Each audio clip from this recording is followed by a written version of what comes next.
Hi friends, it's Ellen. Today I wanted to talk to you about some conditioning exercises. As we are hopefully getting closer to being able to once again dance together in the studio, you may be starting to think about, oh gee, I'm kind of out of shape and how am I going to do when I get back to pole class? Well, don't worry, first of all, we all are, right? But there's a couple of things that I think are really great things to be thinking of that you could do easily if you have a home pole that don't require a lot amount of time, but that are going to help you keep your strength up or start to get it back as you start to think about getting ready to take a full-length pole class again. So one thing is just to work on tucks and straddles. So the setup for both of these is the same, and of course we're going to do them on both sides, and the difference is just going to be in what do we do with our legs. So the tuck is going to be the easiest version. I am bringing my hip to the front of the pole and putting the pole very deep in my armpit, really wrapping my elbow around and pulling down with this arm kind of parallel to the floor. My outside hand is then going to come directly on top of this hand. And from here, as I engage my shoulders, pull down on the pole like I'm trying to pull it off the ceiling, I'm just going to think about tucking my knees up and putting them back down.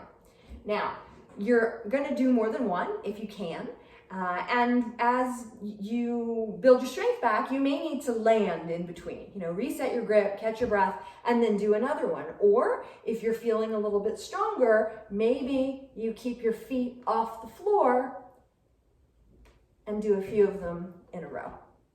So a good goal is to do 5 on each side. Setting up on the other side looks exactly the same. Just get your hip in front, pull real deep in your armpit with this tricep parallel to the ground, outside hand coming over the top, elbows come together and squeeze.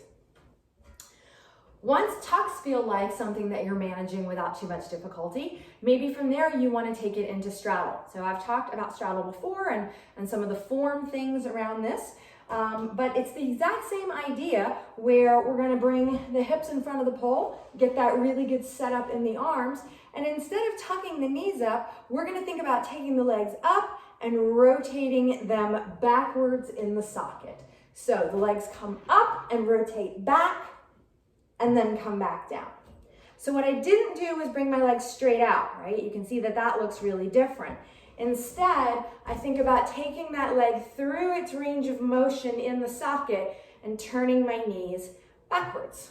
Again, you're welcome to land in between these, or you can try to do a couple in a row with not coming back to the ground. Of course, you really want to be trying to push through straight knees, point those toes, have the best form that you can. If you find that you can only get up to about here and your knees start to bend, well then maybe that's as far as you can go right now and really just work on straight legs up and down, going with whatever range of motion you have. So there's lots of other things that we can do to condition for pole, but these are really great. You're going to be working on grip. You're going to be really thinking about engaging your shoulders and keeping them down, finding your strength in your upper body, and then working on deadlifting your weight off the ground. Look forward to hopefully seeing everybody in the studio again soon. Take care.